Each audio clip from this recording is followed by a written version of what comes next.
sa wheelchair na yan. Kuya. Para akong bilanggo sa wheelchair na to. Kuya, huwag mo nang pilitin. Hindi ko magawa ang gusto ko. Gusto kong bantayan si Emma. Pero para ako nakakulong dito, gusto ko nang makalis dito! Hayaan mo na kasi si Emma! Hayaan, paano kung magkasama sila ni Roma? Hindi pwedeng nandito lang ako. Kailangan ko siyang bantayan. Eh, paano kung masakal si Emma sa'yo?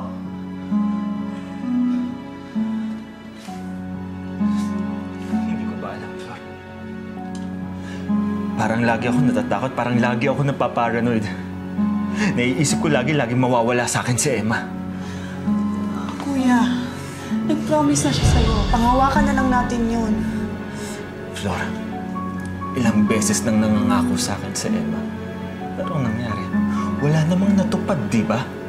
Kung hindi pa nga sa akin nangyari to, kung hindi pa ako nabaldado, malamang matagal niya na akong iniwan.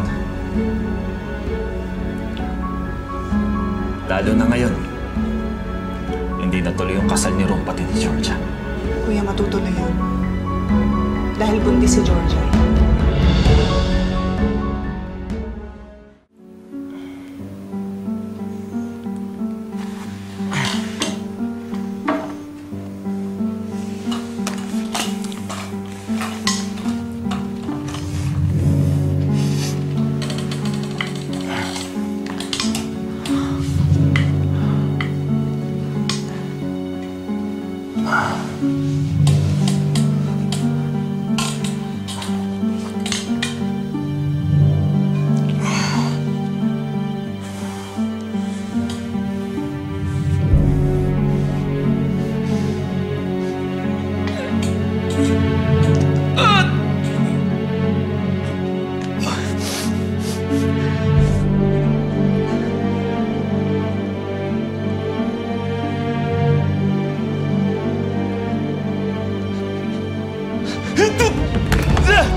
Angelo? Sa lahat ng iba, bakit siya pa?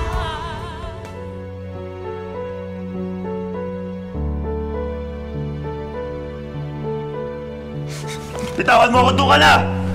Doon ka na kay Rom, total wala naman ako silbi! Doon ka na! Angelo, babalik naman ang lahat. Makakalakad ka pa rin. Tapos ano? Iiwan mo ako? Ha? Dahil wala naman ako silbi, wala naman ako nagagawa? Saan na naman ang gagaling to? Andito pa rin naman ako, di ba? Hindi ako umaalis.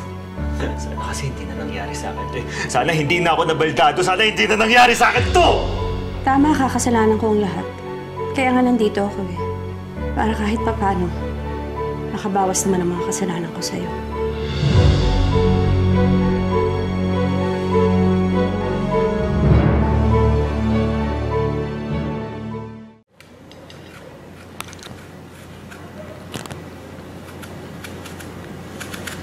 Emma, I'm sorry. Okay lang. Narinig ko yung pinag-uusapan niyo ni Flor. Naiintindihan ko naman yung pagiging ina mo kay Austin. Kung gusto mo, pwede mo siyang dalhin dito. Okay lang. Oo naman. Ina ka niya at parang anak ko na rin siya. Kung gusto mo, pwede mo rin siyang patulugin dito. Sige, salamat.